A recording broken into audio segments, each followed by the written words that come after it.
আপনারা জানেন যে আমরা যে 5 দফা ঘোষণা করেছি এবং সেই কারণে গতকাল থেকে আমরা এখানে লাগাতার অবস্থান কর্মসূচি নিয়েছি এবং আমাদের প্রথম দফাই হলো সমস্ত ধর্ষকদের বিচার নিশ্চিত করার জন্য অতি দ্রুত বিচার ট্রাইব্যুনাল করতে হবে।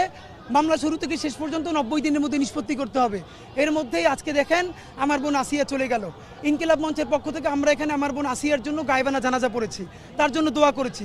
প্রশাসনকে শুধু একটা কথা বলতে চাই, আপনি আজকে আসিয়ার জন্য, আসিয়া গরিব গ্রামের বলে মাগুরার বলে যদি আপনি গুরুত্ব কম দেন, আপনি যদি আইন না বানান, তাহলে মনে রাখেন আগামীকালকে আপনার সন্তানটাও কিন্তু আসিয়া হতে পারে। সুতরাং আর যদি বাংলাদেশে কোনো আসিয়া দেখতে না চান, তাহলে প্লিজ দ্রুত বিচার ট্রাইব্যুনাল করেন, 90 দিনের মধ্যে মামলা নিষ্পত্তির ব্যবস্থা করেন এবং ভিকটিমের পরিবারকে আইনি সহায়তার ব্যবস্থা করেন।